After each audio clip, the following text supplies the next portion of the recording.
Yeah, we had it, Yeah. I think, last week. I don't know about you guys, but I thought her concept connections were so fast. Like, she really sped through a ton of information when she was with us. So, um, I have my concept connection notes pulled up and like have a little bit more detail on them. So we could just go through that again if you want. And then I was thinking that I would add, a couple more things on at the end and then go through and do some practice stuff from the modules. I had a quick question for you, Michaela. Yeah. Yeah. So I'm really struggling because there's like 600 pages of content. The ALGs, I think she said, aren't hers, but then there's videos, and then she did the concept connections, but like really she just covered gestational diabetes and preeclampsia, but there's like definitely way more than that on the ALGs and in the textbook.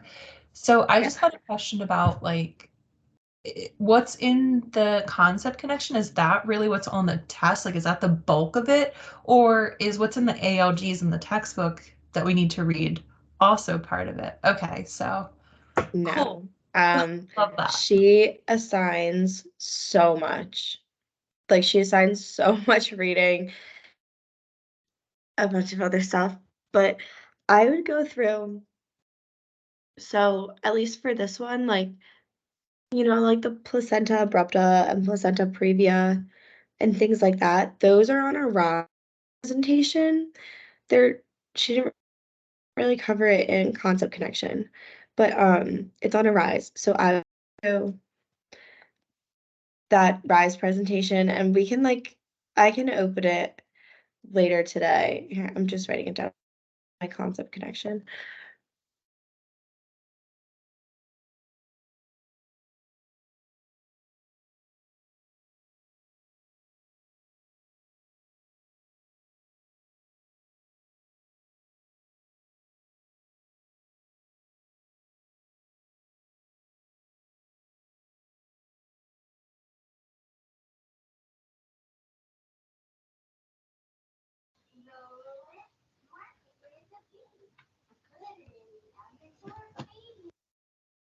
Is she frozen for everyone else? I'm really sorry.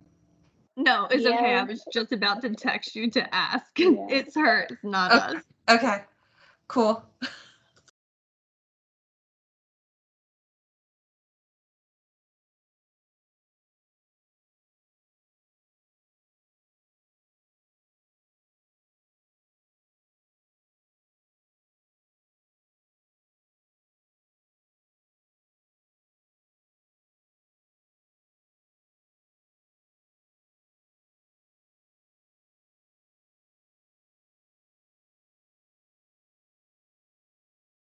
Hello. Yes, we're here.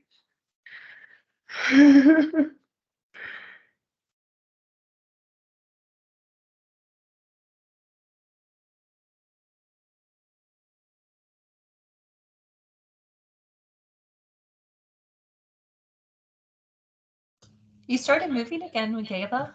That's good. Wait, can you hear me? Yeah. Okay, I'm gonna stay on my phone then for now. I guess I'm so sorry. I feel like I'm always having some like computer problem. It's okay. Okay, I'm just gonna turn my mic and camera off for that, and I'm gonna leave a recording on my laptop. No, but I was saying before that she has some Rise PowerPoints that are helpful, and I would go through those, and there's some tidbits of information on those that like are on the exams, but I wouldn't get too in depth with the readings. I think I did like the readings for the first 2 weeks and didn't do any more of them. And I know that sounds kind of like irresponsible, but the little bits of information that you'll get in the textbook that support the other information she gives you, I don't think is worth the time. Like, you'll be fine if you don't read the textbook. You can if you want, if that's like your best way of learning, then by all means, like do it. But I based my studying off of her concept connection mostly, and then her videos as my like baseline, and then her Rise PowerPoints. Okay, thank you so much. Yeah, no problem. No problem. So yeah, that's how I would structure this. If Beth gave any other tips last week, I like maybe try her way too, but that's what worked for me. And then okay, so let me pull up my concept connection notes from last semester, and I thought I could just add some stuff to it. Do you have any questions first about the concept connection, or like information that like you didn't get all the notes for, or something that didn't make sense? I just want to say I wasn't here last week, but I did watch the video, like the recording, and I did hear Beth saying like some things that she mentioned in concept connection with you guys, but in our concept connections this like last week, some of those things that I guess was mentioned when she was doing concept connections with you guys was not mentioned in our concept connection. Oh, really? Yeah. That makes me wonder if like she changed the material in the exam then. Do you know like what it was? Because maybe she just took stuff off the exam. I don't know. The other No, thing, I can't remember specifically, but I want to say possibly one of the placenta, I guess, complications or disorders that okay. was mentioned. Like she didn't really cover that. Okay. Um, I would say truthfully, like then whatever was left out about that would probably be found in that Rise presentation. So like going through and just looking at it, like there's a lot of content on the Rise. So when I went through, I just like took my time and I really read it. And then I jotted down like the charts in there. She has a couple charts that help differentiate between the different placental issues. So I like copied down the charts and then I just like took the time to read the PowerPoint slides so it all made sense. Um, so I would go back and do that. But and then the other thing I'm thinking is maybe she took that off because our concept connection was so long last semester. Like she literally the hour was up and she had been talking so fast and people still had questions. She goes, "Oops, sorry, I have another meeting. Bye." So maybe that's why she took something off. I don't know. But any other questions? We can go through that too, kind of, if we want. At the end, I'll pull up the PowerPoint and see. Okay. Thank Just you. like, yeah, I'll take a look at it like with you guys on here Okay. and try to point out like what I remember having to know. As far as everything else, definitely know Nagel's rule, like how to calculate it. She's not gonna give you some like two really similar answers. So as long as you know like you add 7 days, subtract 3 months, and then if you need to, add the next calendar year. Like, just know the basics of that. Do a couple practice ones. The 3 P's of pregnancy, so like the presumptive, probable, and positive, I would definitely be familiar with those. The module has a good activity for that. And I thought I could pull it up. It's module 2, I think, at the bottom. If you guys haven't done it, we can go through it now. It's just like a couple like practice questions with this. Do you want to?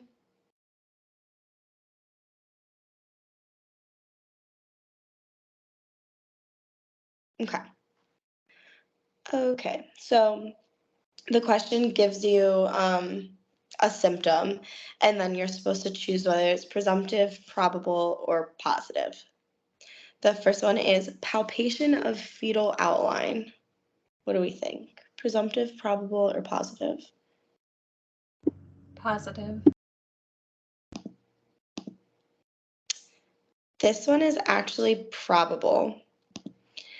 And I think it's because it's not like a test. It's something that the provider can like assess, but it's not it like when I think positive, I think like verification with some kind of like outside thing, like a lab value, ultrasound. Another one is auscultation of the fetal heart tones. But probable still can be detected by a healthcare provider, but they're not like 1,000% accurate like positive signs are. So like it doesn't really, it's hard to make sense of it because like palpation of fetal outline is like, well, what else could that be? Like in a weird situation, it could just be like a strange mass, you know? So palpation of fetal outline is just a probable sign. What about nausea and vomiting? Presumptive. Yes. How about breast and skin changes? Presumptive. Yes. I always say this word wrong, but ballottement. Probable. I think this one is probable. Hold on. Shoot, where'd my page go? I lost Canvas. Okay, yes, it is probable. What about quickening? What is quickening? Let me look this up real quick. Does anyone know off the top of their head what quickening is? It's like the movement of the fetus inside this Right, yeah. presumptive. It is presumptive, yes. Goodell's sign.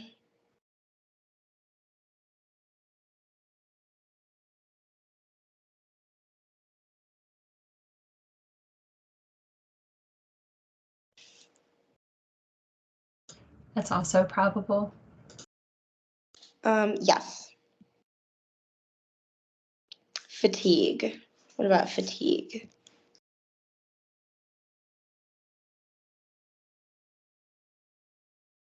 Presumptive. Right, because it could be due to like literally anything else. Hager's sign. Hegar. Probable.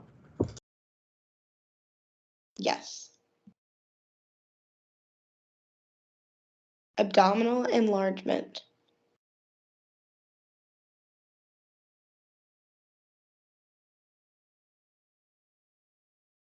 Presumptive. I always thought that this one was presumptive, but it's probable.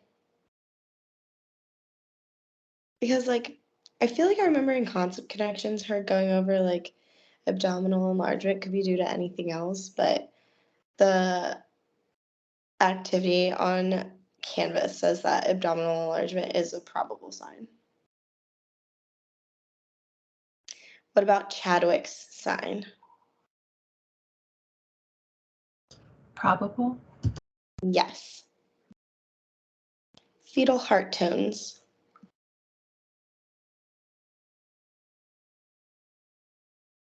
Positive.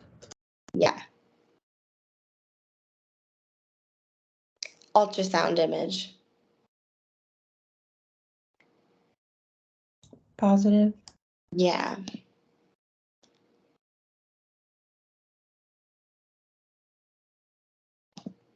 Let me go to the next one. Next. Okay. Positive pregnancy test.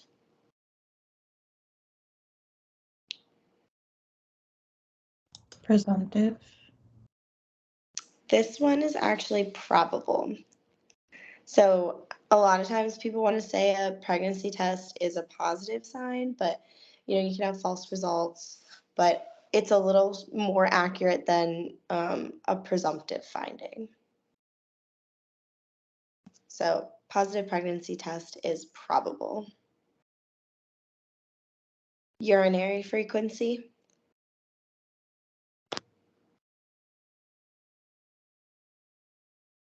Presumptive.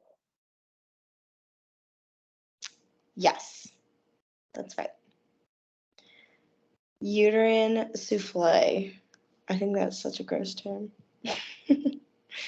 Uterine souffle. Probable.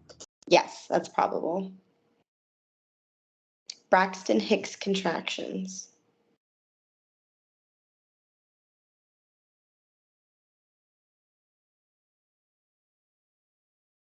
Positive. A lot of people want to put positive. I always wanted to put positive. It's actually just probable because um, it's something that you're feeling. So it's like, it's hard to measure those exactly.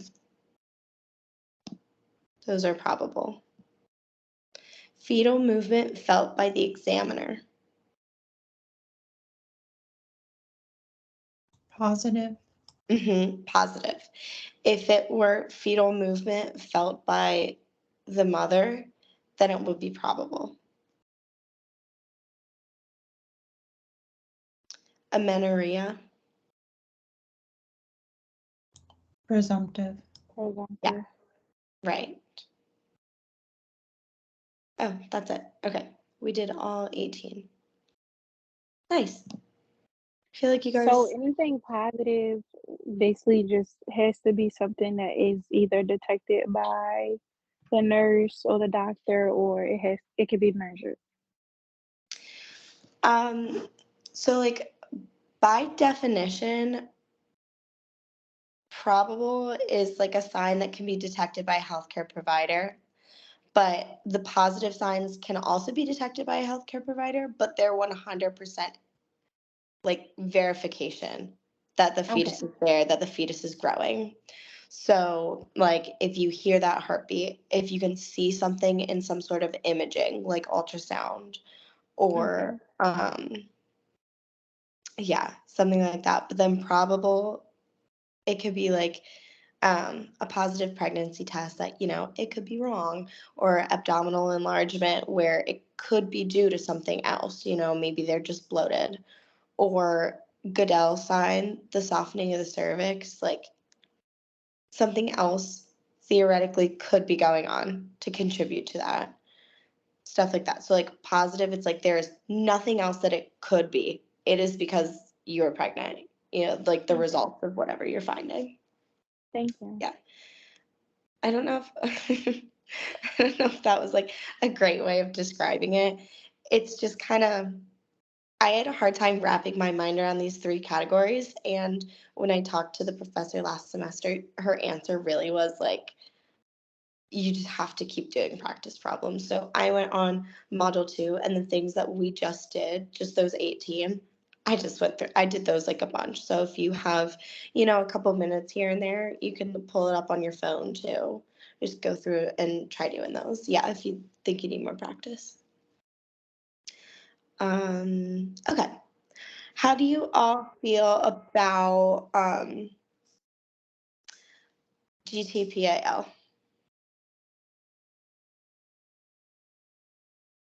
Pretty good. Okay.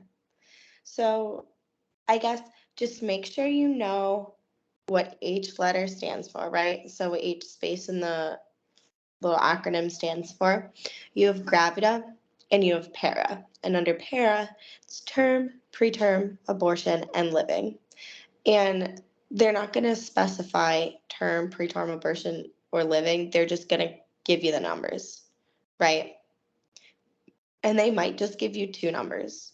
They might not give you 5. So don't let that throw you off. Gravida, total number of pregnancies, including the current pregnancy. And para is the number of births.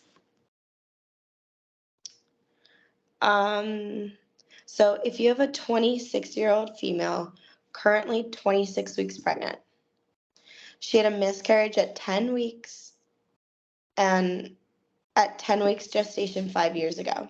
She has a 3-year-old who was born at 39 weeks. What's her GTPAL? I can read it again. A 26-year-old female is currently 26 weeks pregnant. She had a miscarriage at 10 weeks gestation 5 years ago. and she has a 3-year-old who was born at 39 weeks. What's her GTPAL? Let's start with G. So how many pregnancies? 3. That's right. And what about T? Term. 1. P for preterm. 0. That's right. A for abortion, so ending before 20 weeks. 1. And L for living. 1. Yeah. I'm sorry. I know it's tough not having it right in front of you. Yeah, good job. You can always Google more of these like practice questions too, or I didn't really use the ATI book for this, like the workbooks that we have, but they might have some in there. It's worth checking if you want more practice with it. Okay, let's talk about RH incompatibility and ROGAM because that definitely comes up. Honestly, guys, most of the stuff from this whole first exam keeps showing up. OB really builds on each other, and it's good to go back and look back at your concept connection 1 notes before your second exam also. Just a little side note. Okay, so you know the 4 blood types, right? A, B, and O. And then you have 2 RH possibilities, positive and negative, right? And you know that if the mom is negative and the baby's positive, the mom will produce the antibodies against the baby's blood. It's really dangerous for following pregnancies also because the mom already has those antibodies. So if she has another baby who's positive and she's negative, then that baby's at huge risk for miscarriage because the mom will have antibodies that are literally like programmed to attack this baby as it's growing in her. So it's really important to catch this early on to protect mom and baby for the next pregnancy also. I feel like she didn't mention that very much, but yeah. So yeah, you're gonna see RH incompatibility, right? When mom is RH negative and baby's RH positive. So that means like if mom's A negative blood and baby's A positive blood or something like that. And if you do have this incompatibility, do you know when mom's gonna need the ROGAM shot? At how many weeks? 28. Yes. Yeah. At 28 weeks, mom needs to get this. And when else is mom going to need to get this shot? After any kind of trauma or procedures that might include like the exchanging of blood. Yeah, exactly. Exactly. So if there's any risk of like mixing babies and mom's blood, then you have to get it. And that's RH sensitization because the mixing of the blood can cause a serious complication called hemolytic disease.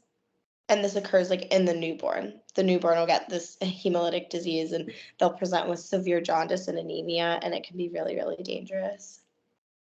But yeah, that's why we have the ROGAM shot, right? It's an IM shot, and it basically stops the maternal Rh negative blood from making those antibodies that attack the fetal Rh positive blood cells. So yeah, that's right at 28 weeks. So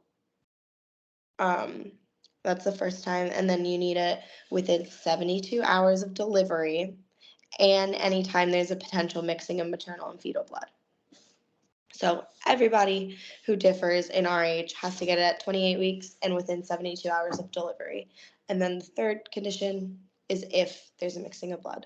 So another mixing of blood could be those invasive procedures like the amniocentesis thing where they go in and like test the amniotic fluid. I think that comes up at some point. But then yeah, also the abdominal trauma like you mentioned and like car accidents, anything like that. Do you all feel okay with all that RH stuff?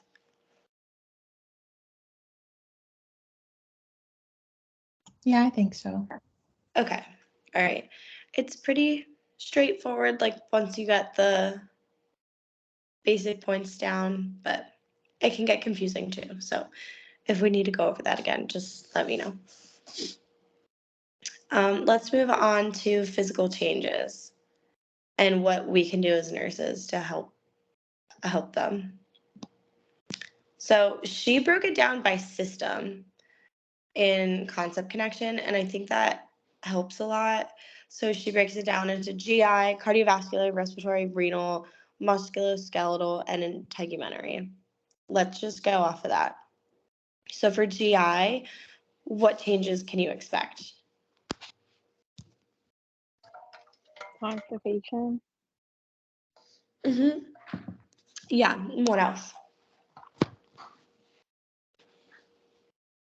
Nausea and vomiting are pretty common at first. Definitely, yeah, especially in the first trimester. Okay. Anything else?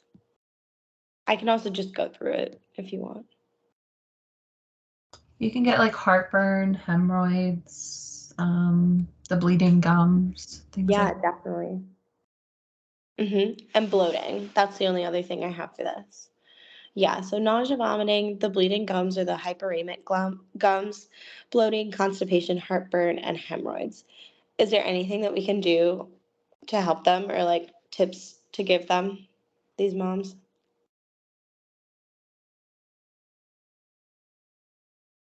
What about for constipation? What can we do? Exercise. increased fluid. Yeah, stool softeners and position changes too. Nausea, vomiting, and heartburn, we can tell them to eat smaller meals more frequently. And we can also give Zofran sometimes if the nausea is bad enough. That's just an anti-nausea med. Any questions with GI? Okay. Cardiovascular. We might see some edema. There's definitely going to be an increased workload on the heart because your body just gets so much more fluid that it has to pump throughout the body. So, the heart's going to have to work harder. Blood volume, this is what I was trying to remember.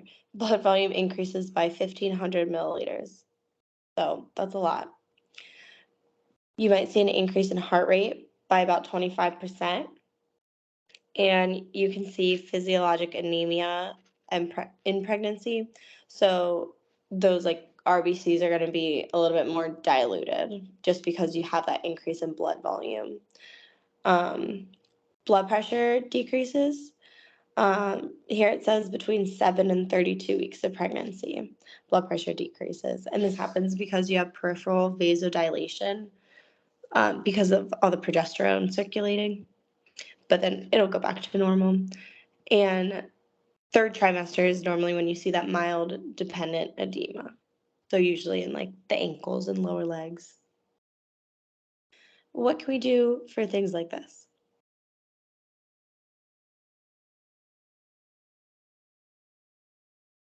Elevate legs. Wear compression stockings.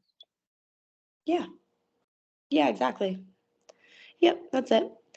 And then for respiratory, you have an increase in oxygen consumption up to 20 to 30%, and your diaphragm actually shifts up by like 4 centimeters. So you might have some shortness of breath.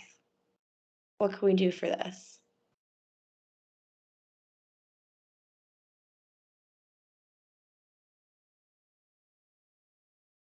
So if someone's having trouble breathing, we can, always sit them up a little bit. And then we're going to tell them too, though, when they go home, don't lay flat on your back. You have all this pressure. It's just going to put more pressure on your lungs if you're laying on your back. So we'll tell pregnant people to sleep on their side and like watch their positioning. Renal, we're going to see an increase in GFR. So that leads to an increase in urination. Musculoskeletal, there are going to be some posture and gait changes because your center of gravity is different. And a lot of times women have softer ligaments and their joints get really relaxed. And then Braxton Hicks contractions happen later in pregnancy. And then as far as integumentary goes, you can look up all these terms and find photos online too, so you know what to look for in clinical. But there's melasma, the linea nigra, stretch marks, hair and nails sometimes get thicker, sometimes they get thinner depending on the person. Some people get hyperpigmentation, especially around their belly. And a lot of women get varicose veins also. Okay, questions with that? If not, we'll move on. Cool. Okay, pregnancy warning signs. She broke it up into first, second, and third trimester. These warning signs, you want to go get help, right? As soon as you see them, as soon as you notice them, you want to go see a doctor and figure out what is going on. Because either you or your baby or both could be at risk. So first trimester, you want to go find help if you have any bleeding, because that could be a miscarriage.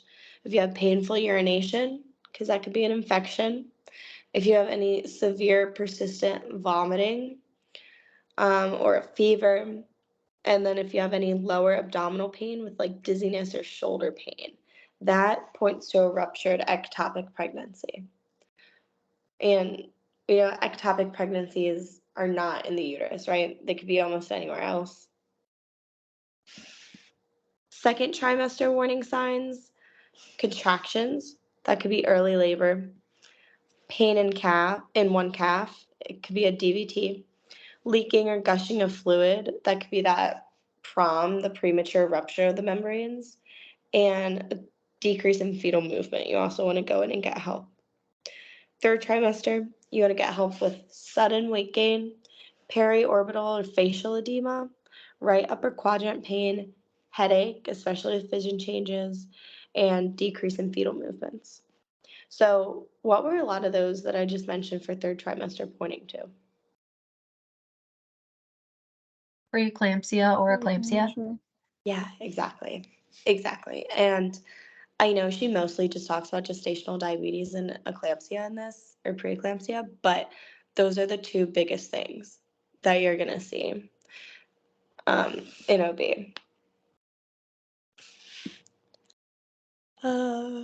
Okay. Gestational diabetes. To start, does anyone have any questions about that?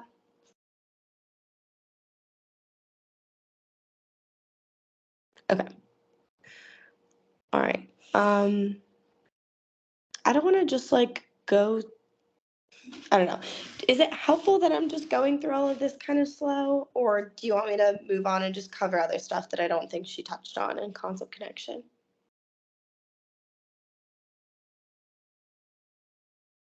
If you wouldn't mind touching on things that you think we should focus on that she didn't talk about in concept connections, I think that would be good. Sure. Yeah, I agree. At least from what you can remember. Okay, sure. Thank you. So in concept connection, she goes over prenatal testing and she goes over a bunch of different screenings, but I think the anomaly scan is the only one that she really focuses on. And just knowing that it's a prenatal testing and it's done 18 to 20 weeks, and it's a detailed ultrasound to get the fetal anatomy. That's pretty much all we need from prenatal testing.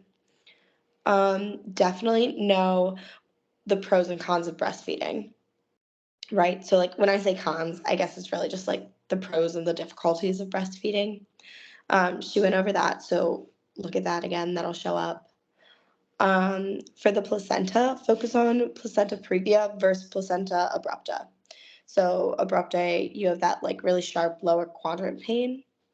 And then, well, I'll pull up that PowerPoint after this so we can see more detail. But for placenta, just know previa versus abrupta. And then also in the RISE PowerPoints, look over the oligohydramnios and polyhydramnios, right? And where you're going to see them, what the complications are, things like that. Know the complications for babies if their mom has gestational diabetes, right?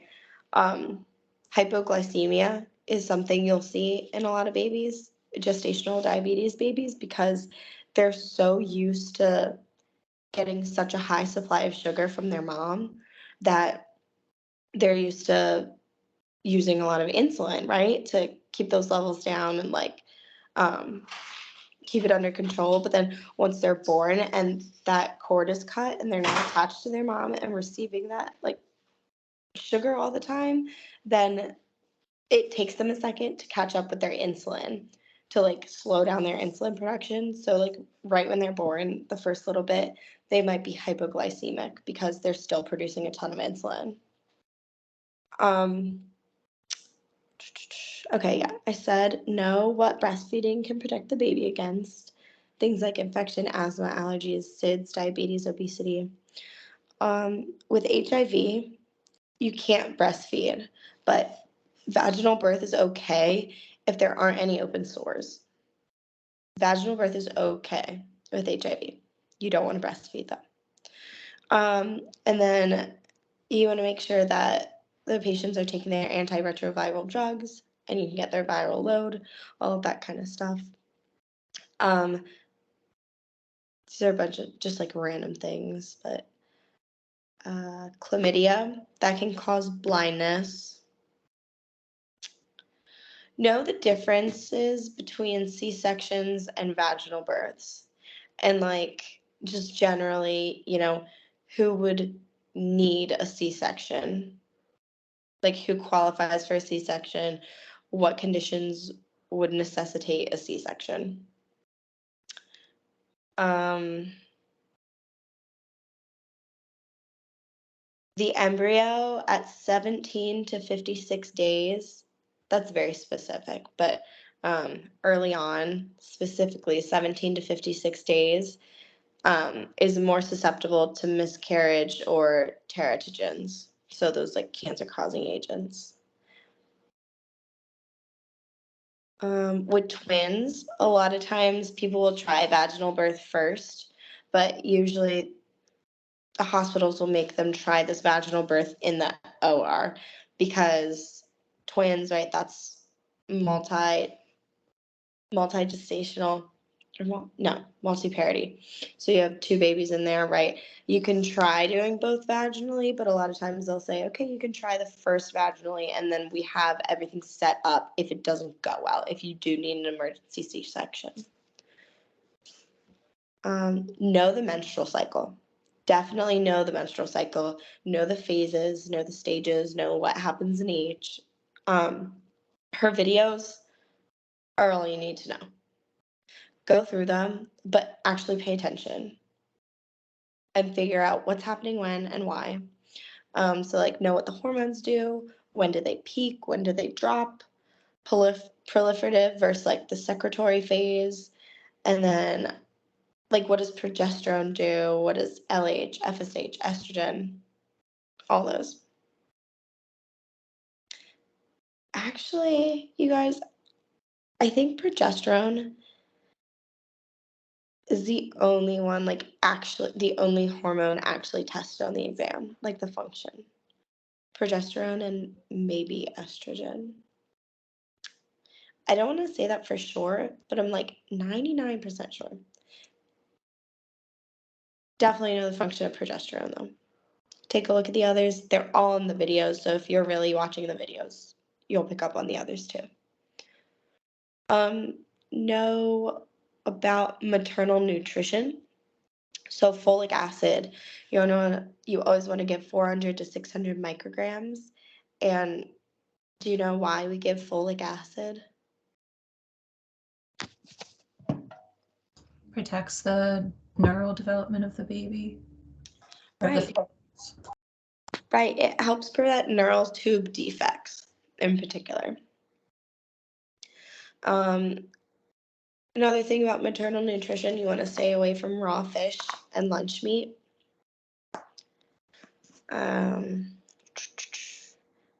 Vulnerable populations, it's just kind of like anything else, but patients who are obese and specifically patients who are over 35 years old are considered vulnerable as well. Know that the umbilical cord has 2 arteries and 1 vein. a good way to remember that is AVA. Have you guys heard that? It's just like AVA, AVA. And it's just two A's, two arteries, one V, one vein. High blood pressure, you always want to follow up with, and you always want to ask the preeclampsia questions if someone has elevated blood pressure. So that would be like blurry vision, headache, right upper quadrant pain, facial swelling, nausea, vomiting. And if, they do answer yes to one or more of those, then you're going to want to do, you're going to want to let the provider know immediately, right? And then they're going to order some other tests and stuff. Preeclamptic room. If someone's supposed to be put into a preeclamptic room, just know that that means like a dark, quiet space where they can just rest and they're on seizure precautions, right? So you don't really want any visitors at this time. You just need to keep them quiet and calm and resting. And then know the basics of cholestasis.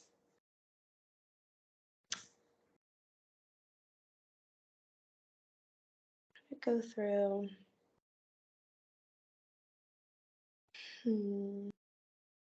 Definitely know when you would give MAG and the MAG antidote, calcium gluconate, right?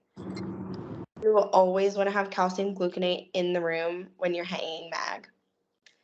Know the signs of MAG toxicity, definitely.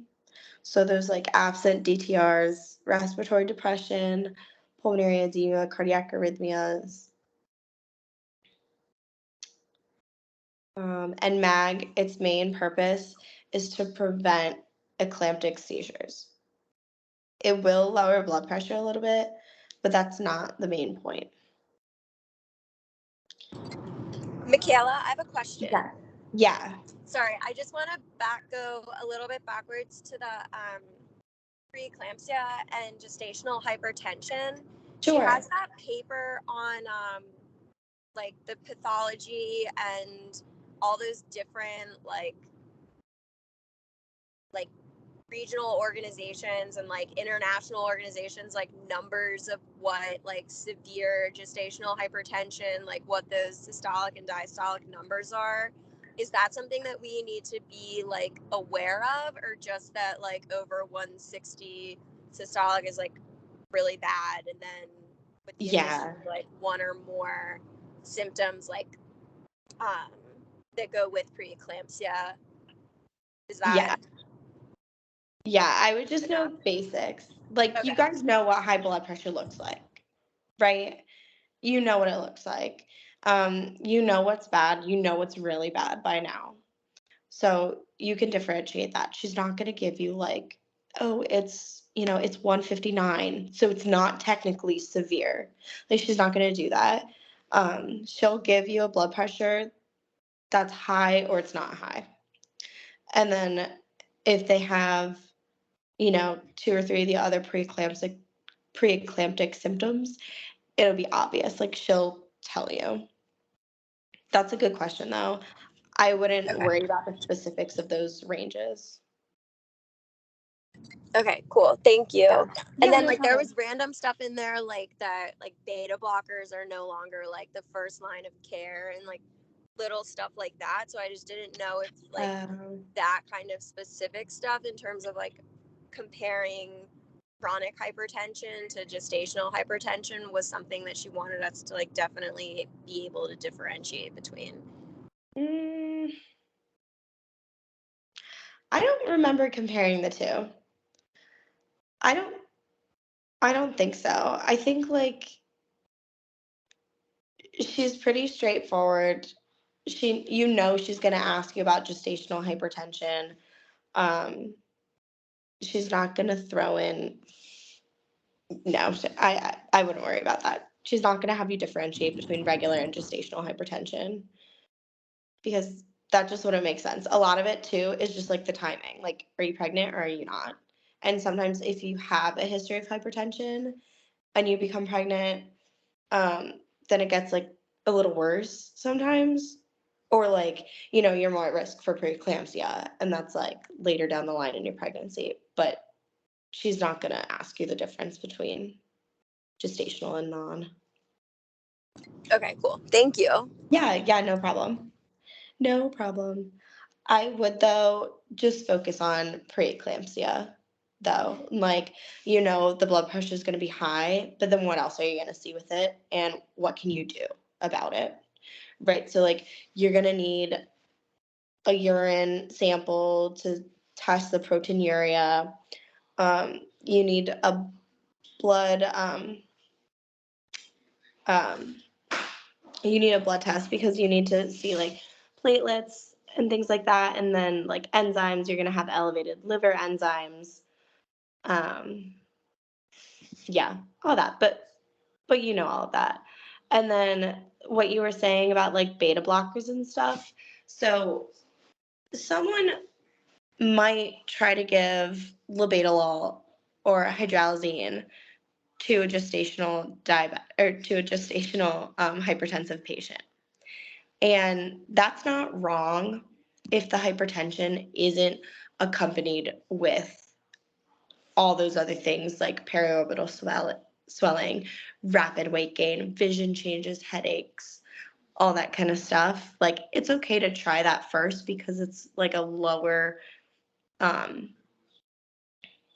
it's a less aggressive way to treat it, and like maybe it will help. But that's not first line if you're seeing all of these other preeclamptic symptoms with the hypertension. If you're seeing all That of makes that, sense. yeah.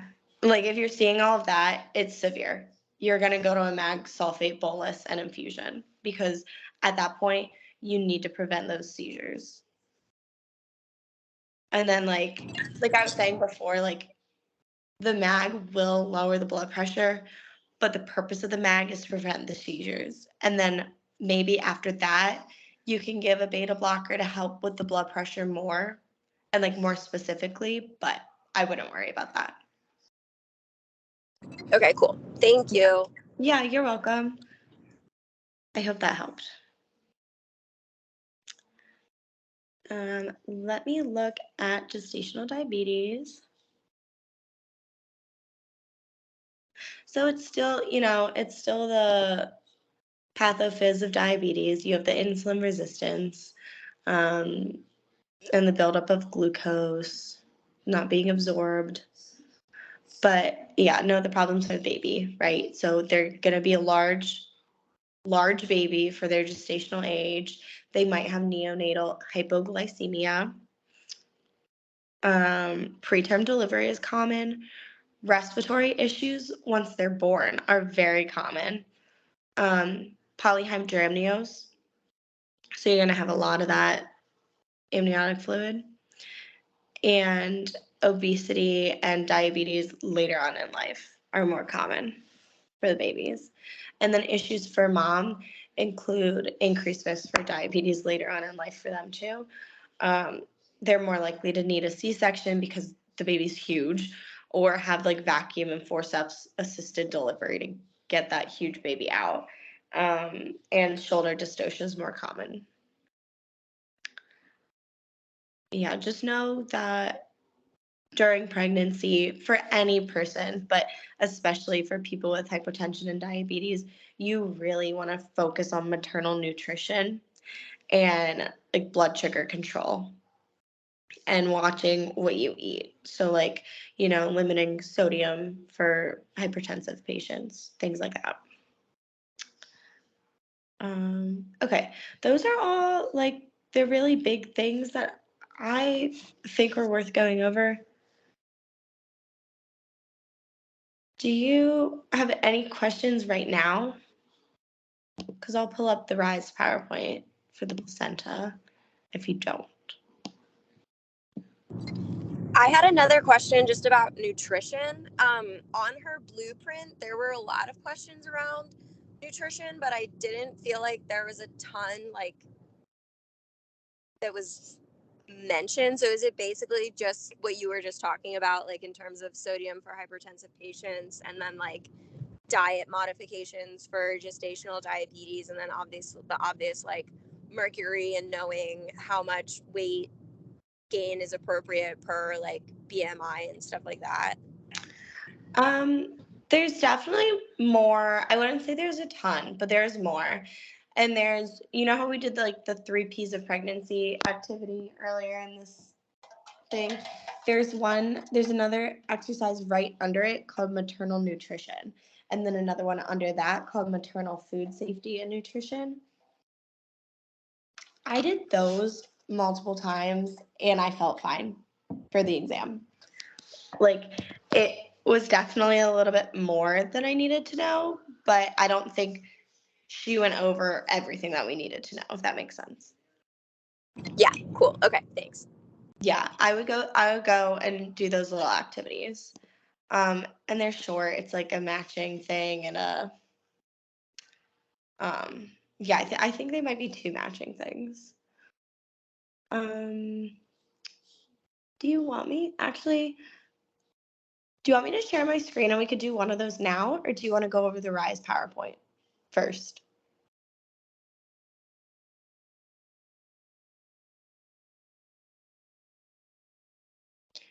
We could do a matching activity, or we could go over the Rise PowerPoint. Can we go over the Rise PowerPoint? Yes, definitely.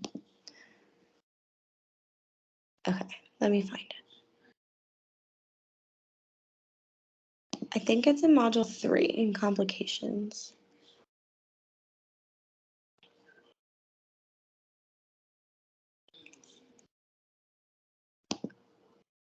Sorry, I'm trying to open it now.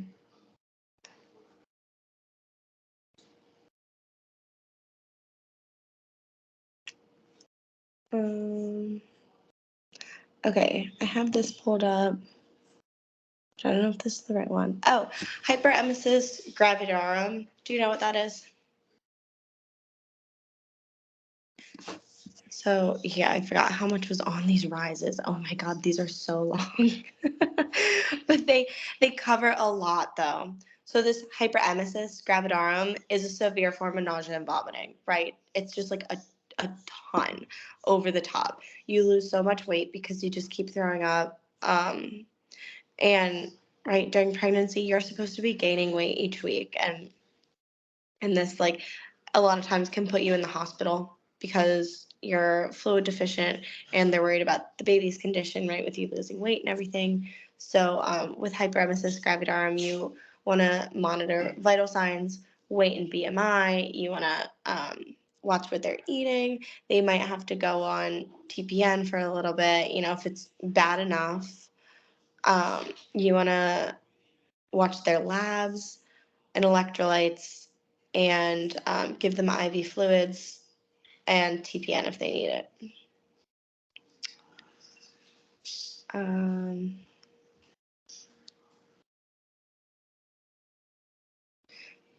Okay, this might not be the one with the...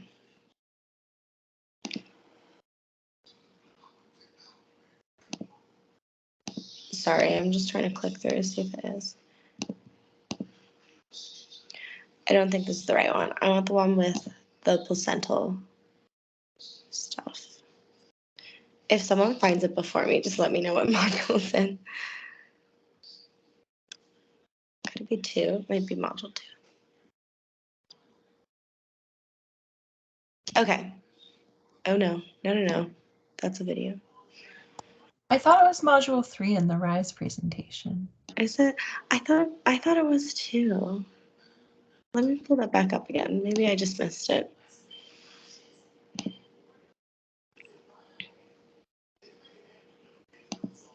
Yeah, because they are complications. It would make sense that it would be here.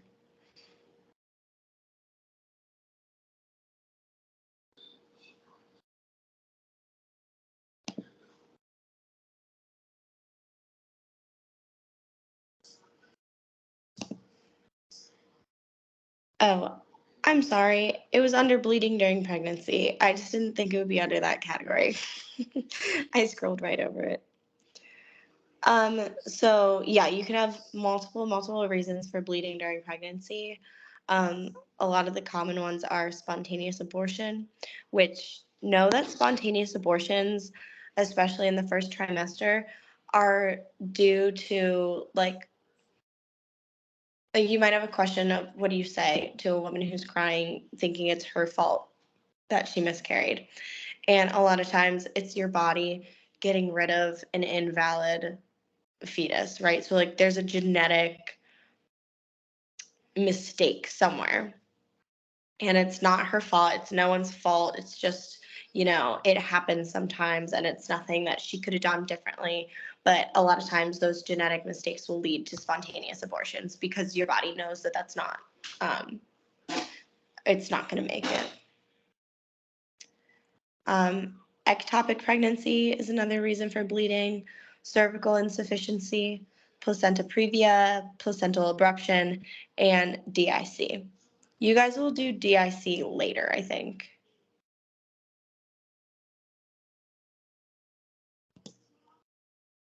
Let me go to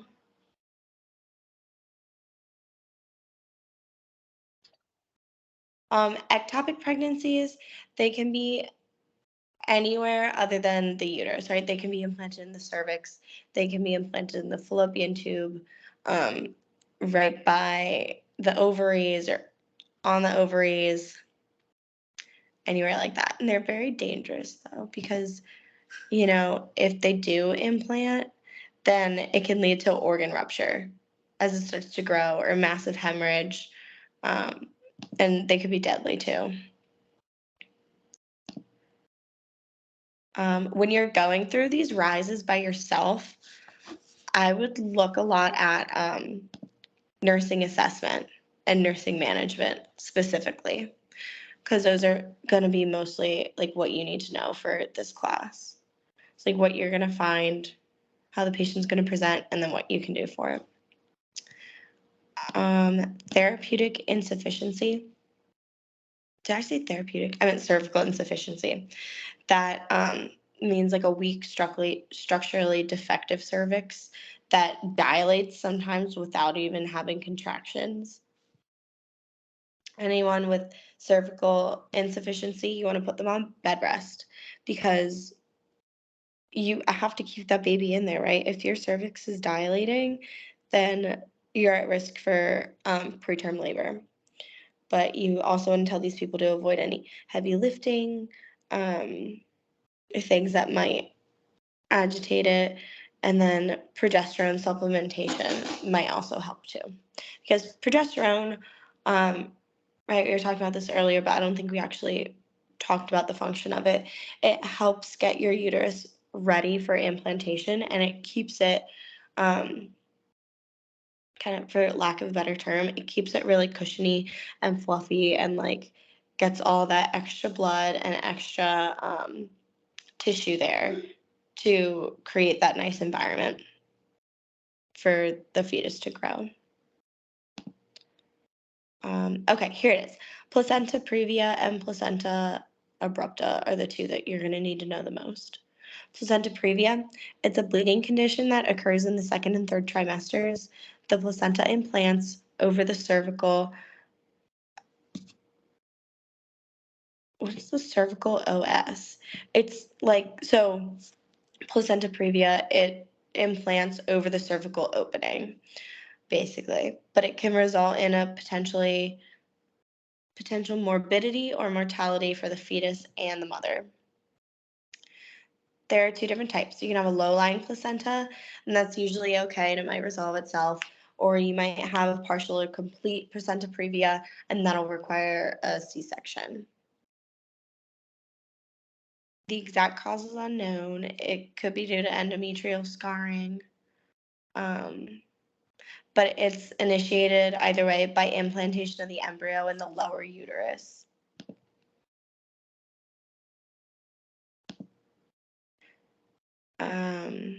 So under nursing assessment, you might see vaginal bleeding. You always want to know the color and degree. You might see pain.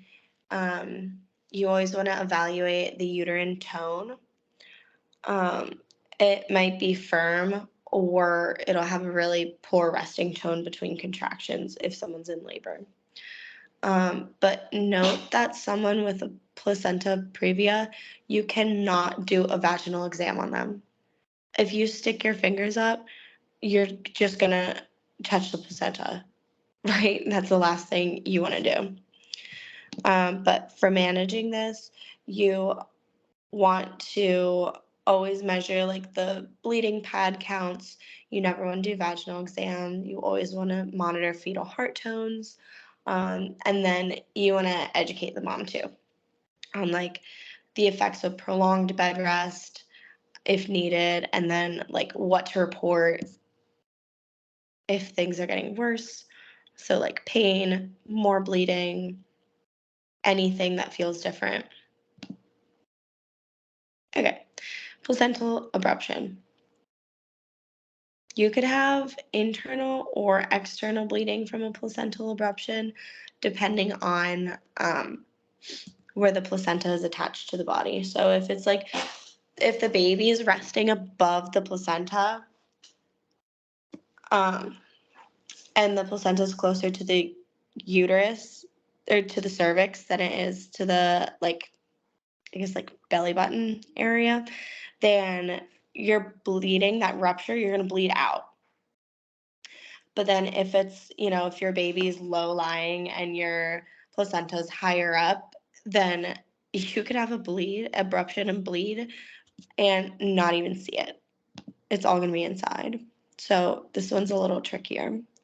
But either way, the placental abruption is a premature separation of normally implanted placenta after the 20th week of gestation, and it leads to hemorrhage and compromises the fetal blood supply. There's a risk for DIC with this, where like it's like a clotting issue. Have you guys gone over DIC yet? If you haven't, don't worry about it. It's fine. But you can have different classifications of placental abruptions. Grade 0 is clinically unrecognizable, and then all the way up to grade 3. So you have over 1,500 milliliters of blood loss. No one knows why this happens, or the etiology is unknown, but it could be spontaneous or traumatic. So a spontaneous abruption would just be degenerative changes in the small maternal blood vessels that kind of like adds up and leads to the tear or abruption. And then trauma is pretty self-explanatory. You're going to want to check maternal vital signs, evaluate the fetal tracings, get pain levels and any recent drug use, evaluate uterine tone, and evaluate for bleeding. And then with management, you're going to want to keep the mom in the left lateral position. You're going to want to give her oxygen therapy and provide continuous fetal monitoring. You always want to tell the provider right away, and you want to prepare them for possible surgery. I know I went into that a lot, but just focus on the differences between the two.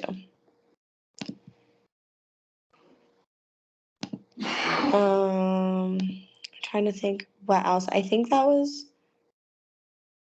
that's most of it, honestly. Cholestasis of pregnancy is in the same PowerPoint if you scroll a little further down.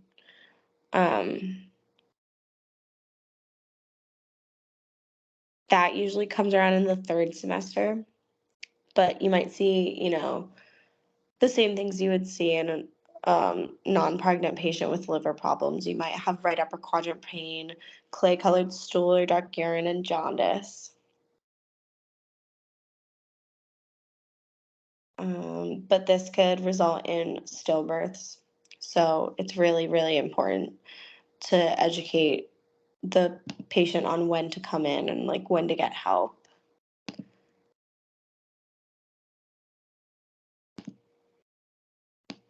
Any questions so far? I feel like I've just been kind of like just saying so many things at once.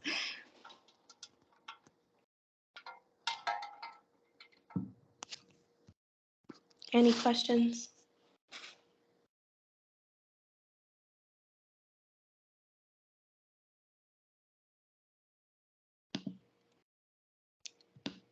Okay. Well, if not, So it's only 2:06. It's only been about an hour. And I said we would be on here until 3. But what else would you guys like to do? Do you want to just have this time to go through and do those practice exercises on your own? Or do you want to go through them together? Or is there any other material that you'd like me to cover today?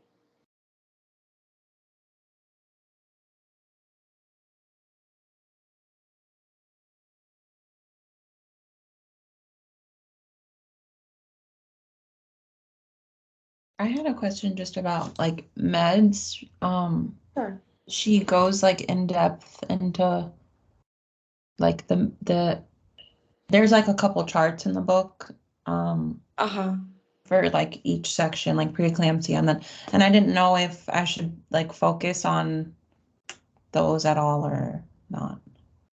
How many meds were there? Because I think I don't want to tell you the wrong thing, but I really think that it was only like MAG and like how to treat preeclampsia and hypertension or preeclampsia and diabetes, so like the insulin and stuff. I think it's pretty simple. I don't think she gets into too many medications because I don't remember studying those. Okay, thank you. Yeah, you're welcome. Um, I mean, if it's there, she says to know it, I would look over it.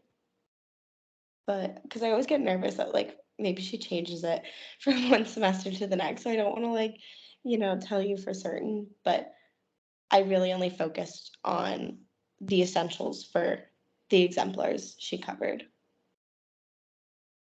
I had a quick question to kind of like continue on after like what Morgan asked about the meds. So Sure. you think it's pretty like surface level, not like really detailed about the exact dosage and the range, because I saw that she had a lot of that on her presentation. And I was like, oh God, do we like need to memorize like what dosages we would give and all of that? Dosages like for what? Like for the mag drips? For that, and I think for like all the antiemetics and then the antihypertensives, she had basically whenever she had like a table with meds, it listed like dosage ranges. I'm writing it down right now because I'm gonna text Beth and ask her because dose ranges for meds. Yeah, I don't remember that being on there. I think she focused more on what med do you want to give, why do you want to give it, what's it gonna do, what are the side effects, what if you give too much of it. Okay. Stuff That's like what I that. was hoping, but then I saw that, she always listed like, oh, you would give, like a loading dose, and then for maintenance therapy, it would be this. And then for the different meds, it was like, oh, you can give a range between this and this, depending on how severe their symptoms are. And I was like, oh God. No, No, no, I no, don't no, know no, that. no. No, I don't think, no, you definitely don't have to know like every single range like that. Okay, thank you. You have to know like for mag though, if someone's preeclamptic, you're probably going to give a bolus and then a maintenance dose or like stuff like that. But if she's asking for a dose, she'll give you a weight and she'll say to calculate it. Like it would be a math question kind of thing. Like I don't think she's gonna make you know the ranges like that. But I wrote it down. I'm gonna double check with Beth, and then I'll put it in the email with the recording. Okay, thank you. Yeah, no problem. Good question. I'm glad you asked that. And then someone put something in the chat. Are the infections heavy on exam 1?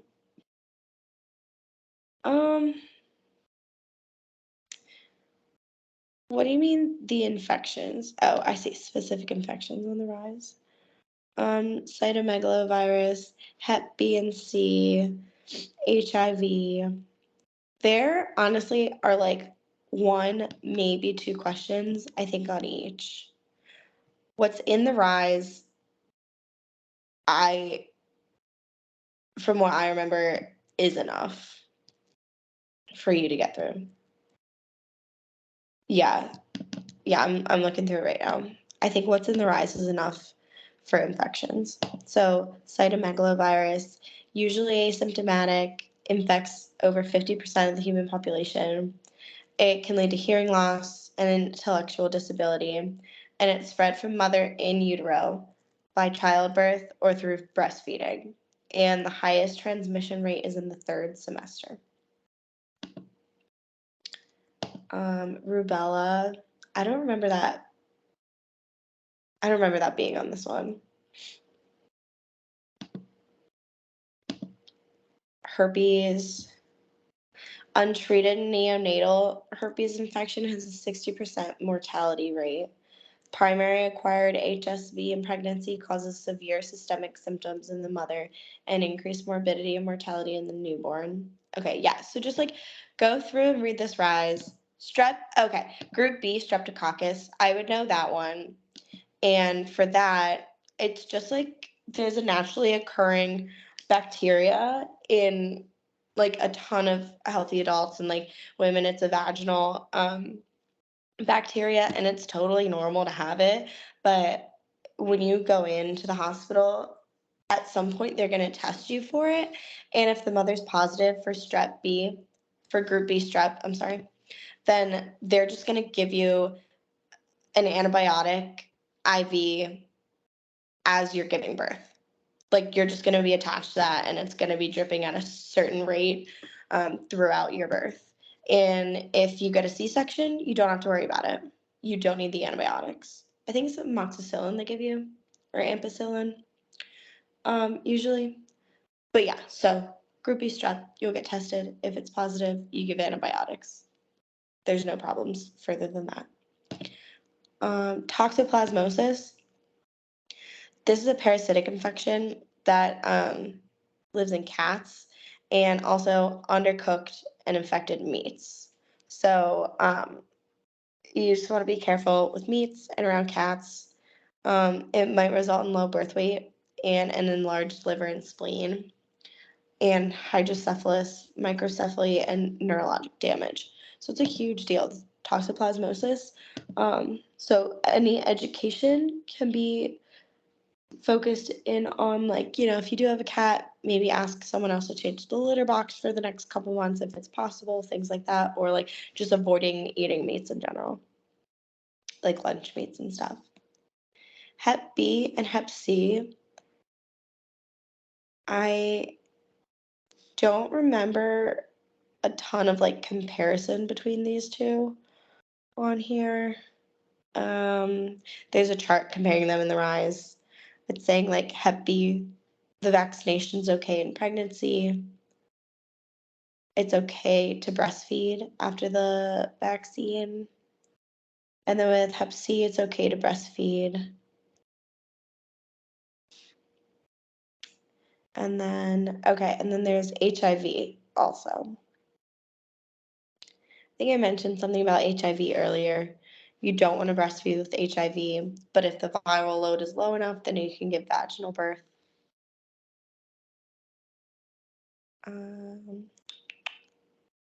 Yeah, those are all the big things for the infections. There are a handful of questions, but not a ton. I wouldn't say they're super heavy. And I probably just covered everything that was on it.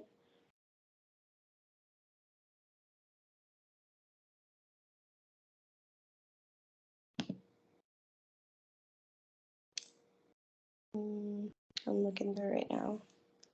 If there's anything else that's catching my eye. So adolescents and women over age 35 are considered vulnerable populations in pregnancies.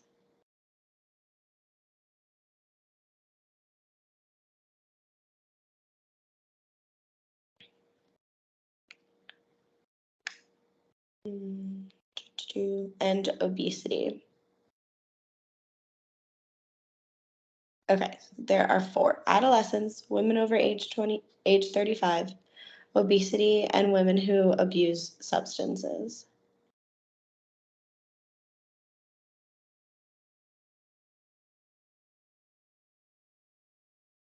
Substance abuse is associated with low birth rate, central nervous system and fetal anomalies, long-term childhood development consequences.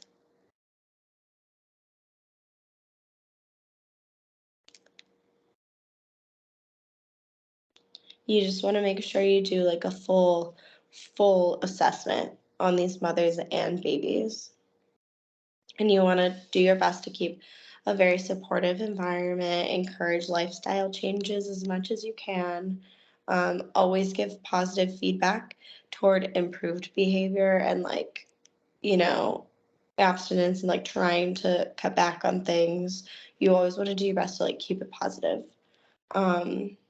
And if needed, if you think that you might need to report anything to the state protection agency, you can. And then you always want to do an in-depth assessment on the baby when they're born too. Well, that's kind of a gimme, but. Does anyone have any other specific questions? I know a lot of this stuff is kind of not vague, but it's not super detailed. But there's a lot of it. I don't feel like you're missing a ton of stuff because you don't have to know, you know, those specific ranges or like a lot of details. Just go through and make sure you know what she does have in these modules though. Like go through the rise, go through those videos again, go through the practice activities at the bottom. Those are definitely going to be helpful.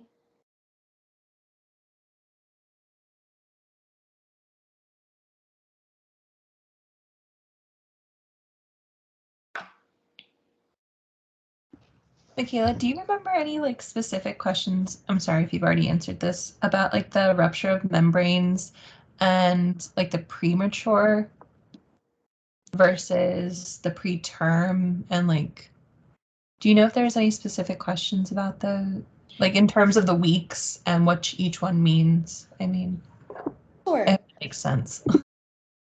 Yeah. So on the rise here it says rupture membrane women beyond 37 weeks gestation and labor. So that's just, you know, normal term after 37 weeks. And then oh, bye, you're welcome. And then premature rupture of membranes is women beyond 37 weeks but that are not in labor. And PPROM, I'm going to be honest, I don't know what the second P stands for. PPROM, I think though. it's preterm premature. Okay, So, that would yeah. make sense. Because it is preterm, it's less than 37 weeks gestation. So Right. the differentiation between premature rupture of membranes and rupture of membranes is that rupture of membranes is a term gestation in labor. Premature rupture of membranes is a term gestation that is not in labor. So if someone's at home and they're 37 and a half weeks pregnant, they're not having any contractions, have not had a single one, and all of a sudden their water breaks. That's a premature rupture of membrane. But if someone's at home, she's having contractions, she's like, oh my God, I need to go to the hospital. They're driving there and her water breaks. That's just a rupture of membranes. And like, if someone's in the hospital and they have a scheduled like induction, right? And they're in there, they're on the bed, and they're not really progressing. It's just taking a long time and they're still not having contractions, but they're 40 weeks or whatever. The doctors might come in and manually do a PROM, and they'll take like, I forget what it's called, but it looks like a little like fish hook, like a little knitting needle almost, and they'll stick it up there and they'll rupture the membrane themselves, but it's technically a PROM because she's not having contractions yet, right? So she's not technically in labor, and rupturing that membrane will a lot of times induce contractions. And that is like one of the first steps to non-medically induced labor. And one of the things you want to look out for a lot of the times with the rupture of membrane, especially if it's early and you don't give birth for, a couple days or a week or a couple weeks, is infection. So that rupture of membrane, that's the amniotic fluid-filled sac, right, that the baby is in. And if that bursts, the baby's just, that fetus is kind of like open air. Like it doesn't have that protective case around it anymore. So you want to minimize vaginal exams and cervical exams once the membrane's ruptured because you don't want to introduce more and more bacteria. Another thing is that if you have polyhydramnios, so an excess of fluid in there, and you rupture the membrane, you have a higher risk of compressing the umbilical cord. Because if you have all that fluid, that baby's definitely floating around in there. And if you rupture it and that baby descends really quickly, there's a chance that the umbilical cord was also floating around and perhaps was floating under the baby at the time, and he comes down to compress it. So you want to be careful with that. You want to watch out for like fetal heart rate and stuff like that to make sure everything's in line and everything's okay and the baby's still looking healthy. I'm trying to think of what else I could talk about with this. The big thing is really infection. If you've ruptured the membrane, you're at a way higher risk for infection. So you want to just limit everything that you introduce then to the uterus. Did that answer your question? It's very vague. No, that it did. Just kind of like hearing you say it made more sense. There was something confusing in the Prep U questions, so I think I had it kind of turned around from that, but Do you know what it was? What the Prep U question was? It was something about like it didn't like specify the weeks. So what it was describing, in my opinion, was the PROM one. Okay. But then it said that it was just the PROM one, and I was confused by it. Obviously. But I think I'm just gonna chalk it up to a Prep U question. Okay. Very fair. Yeah. And on another note, I just don't remember her differentiating between PROM and PPROM, at least on this exam. Like, I feel like that didn't really come up. But to divide it or to like differentiate it, PPROM is preterm. But then ROM and PROM are term. And it's just whether you're in labor or not in labor. Thank you. You're welcome. Any other questions? Or like anything we want to talk through? Michaela, if nobody has any more questions on the OB stuff, I was just wondering if you could just give us some like snapshots for what to start working on, like just focusing on for the med-surg exam. Oh, sure. Yeah, I agree.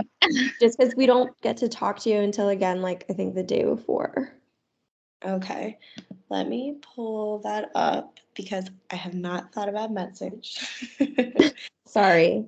No, you're good. I should have Don't emailed be you. sorry. Don't be sorry at all.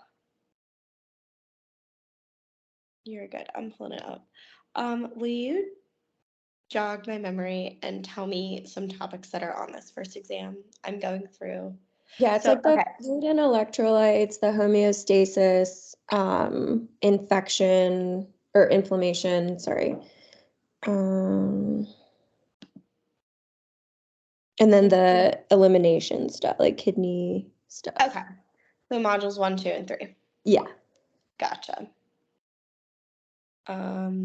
Yeah, I'm scrolling through these right now. I mean, I always say this, but make sure you do everything in her modules, like all the supportive stuff, like the videos and the activities. I think they're really helpful. She has some modules where she posts a lot of videos and then some not too many, but make sure you watch them when she does post them because she always pulls from them. Oh shoot, I went back to the dashboard instead of the modules.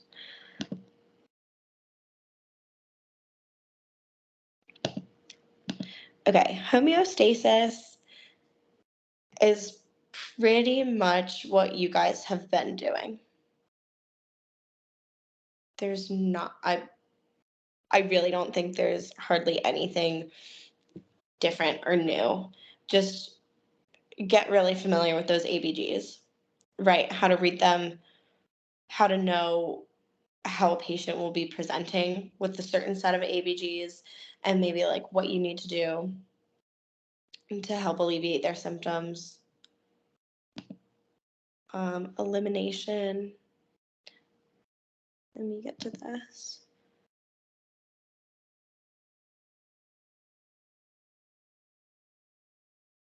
Okay, as it relates to urolithiasis, hydronephrosis, and pyelonephritis, renal and urinary systems. Okay, have you had a case study for her yet? No. Okay, never mind then. Well, actually, it doesn't matter. What I was gonna say is, I feel like Professor Rehack's case studies were amazing and so helpful. Dr. Barley's definitely are really good case studies, but her ALGs, I think, are a bit more helpful. So yeah, I would watch all the videos, skim the textbook. Don't get too caught up with all of it. Like, go look at the charts and the tables and stuff and read like those little like nursing notes or whatever. Don't get too caught up in the readings, and then go through her ALGs and her her concept connection meetings or notes. Yeah. Her concept connections are usually very straightforward, Dr. Barley's. So if you go and you write down everything that she says, you're probably set, like with like an 80, if you really know everything she went over in concept connection. She's not trying to trick you. Like, she is definitely not trying to trick you. She is tough. There's a lot of work, and you have to put the work in to like get the most out of it, but she's really not out to get you. She wants you to be a really competent nurse. So she's trying to give like the most common situations of things that could go wrong.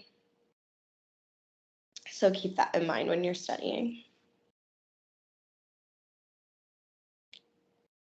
When is your concept connection for that? Tonight at 5. Oh, okay. Is it in person? No. Okay. For our first concept connection, she did a Jeopardy game, and she literally had questions like verbatim from the Jeopardy game. So don't log on and just be like, oh, it's just Jeopardy, whatever. Like, actually take the notes. I think I hand wrote my notes for that, so I don't have them on my computer to go through. But I think Beth and I are going to try to tutor together as much as we can this semester. It's just like so weird with our practicum scheduling, and then we have like service hours we have to get individually also. So things are just kind of all over, but as much as we can, we're going to try to do it together. But yeah, those are my big tips for MedSurg.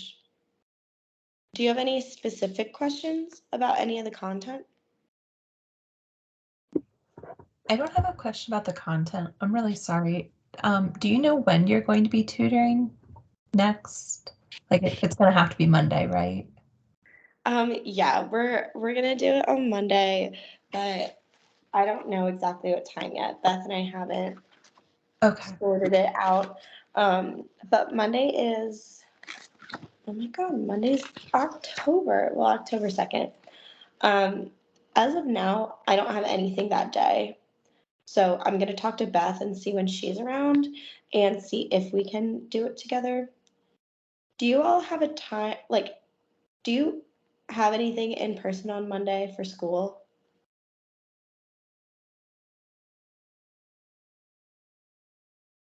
No, but some people have clinical during the day on Mondays.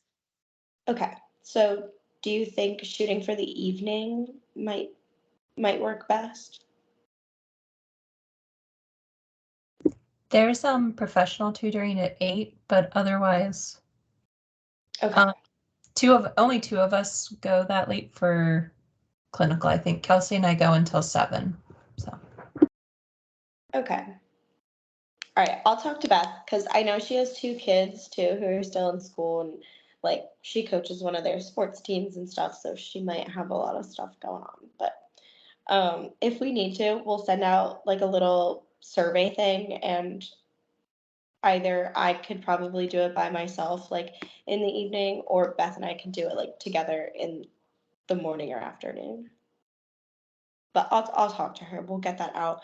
I'll send the recording out as soon as she gets it back to me, and I'm gonna ask her about the dose ranges for those meds. Just double check that I'm not telling you the wrong thing. And I'll send out a survey monkey for the time on Monday. How are you guys feeling? I know it's a lot, and I know it can be really overwhelming.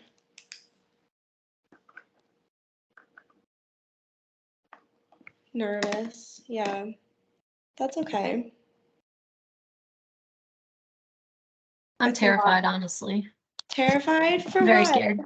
I don't know. I just feel like it's a lot of information and then it's a lot of new information as well. Whereas like med-surg is building on stuff we've already learned and kind of like taking it a little bit deeper. So if you understand like general anatomy and physiology and stuff, then you can sort of like figure things out. But this is just very different.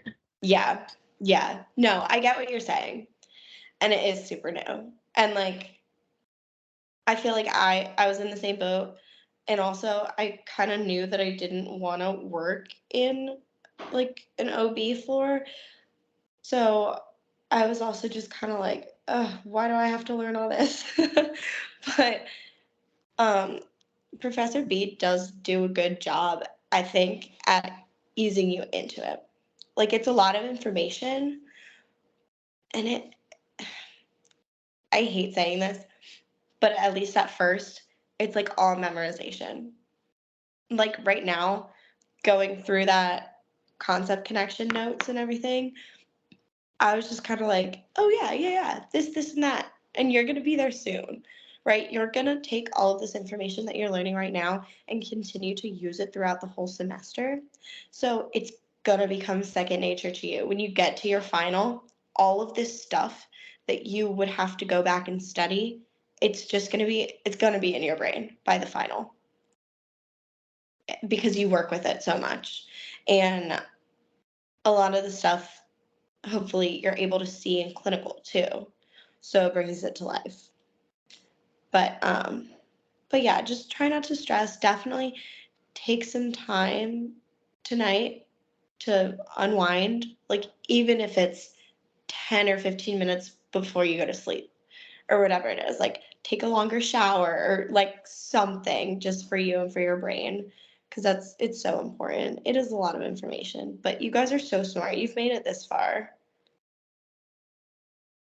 You definitely are going to be fine. And if anything ever becomes too overwhelming at one point, you can always text me or Beth too. We're always here. We can talk through some stuff, and if you're stressed, it happens. I get stressed all the time. It's a lot balancing all of this and life outside of school. It's just crazy. Things get insane sometimes, but you'll get through it.